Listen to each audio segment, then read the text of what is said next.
Hi, I'm working with Andy Brogan on a visual process to capture how we think about quality and improvement in wellbeing teams. And I've just finished the first board and I was just going to use this as an opportunity to walk through it and explain it a bit.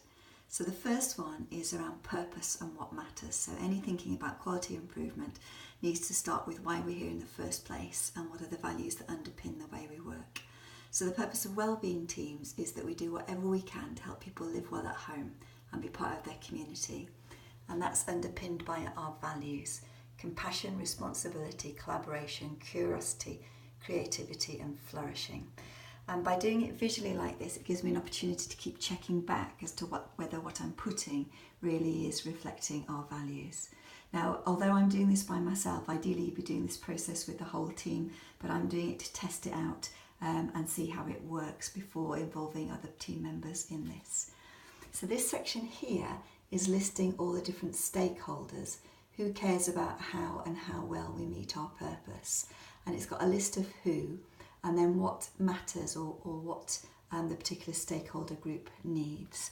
So as you'll see here, I've got people we support, families, wellbeing workers, social workers and other professionals, commissioners, co-production partners, neighbourhood and community, CQC and regulators, other providers, and we have a team of national advisors. And then under each of those, I put the specific things that we believe matters to the people we support. Now with commissioners and families and individuals, we've been actually testing this out with people and with wellbeing workers as well. And today I was checking with Helen, my co-production partner, whether my best guess of her voice is listened to and she sees the difference she's making is what matters to her. So it's a process of making guesses and checking, or asking people directly first of all and then writing that. The next section is the core capabilities. So what are the things that we do that directly delivers our purpose, and what does being great at them achieve? So again, what do we do and what matters about the way that we do it? So in relation to the people we support, we're thinking about a smooth transition to being supported by us, whether we are handing over from our colleagues making space or whether that's coming directly from a social worker. The initial conversation where we learn what matters to the person and start to deliver safe support to them. And then a bit later we have our co-designing support session once we've started to support people, looking at their outcomes and priorities and creatively using the support sequence, making sure we're providing compassionate, person-centred safe care, communicating with families and building trust, helping people have great days, connecting people around shared interests, keeping learning and improving through person-centred reviews, and learning how we can develop together through working together for change. So these are all the person-facing activities, I guess. This is what we'd want people and their families to be experiencing as we work with them to deliver our purpose.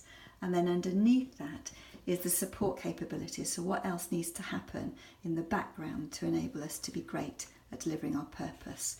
So for us, it's how we support the team to self-manage, looking at shared roles, feedback and buddies, supporting the team to raise and address tensions and how we do that through team meetings, supporting the team to pay attention to their well-being, supporting the team to deliver great care through information, technology and coaching, recruiting great colleagues, both team members and wellbeing assistants, and keeping track of money and paying people. Now the advantage of doing it over stickies is I'm sure that there'll be other things that I think about that I can just add before I start to share this with my colleagues and write it up in a different way. And now I've done the first session, I'm now going on to roles and teams, so the capabilities and decisions that happen at a team level, and then over here it's meeting and social spaces. So I'm hoping to keep going with that for the rest of the day.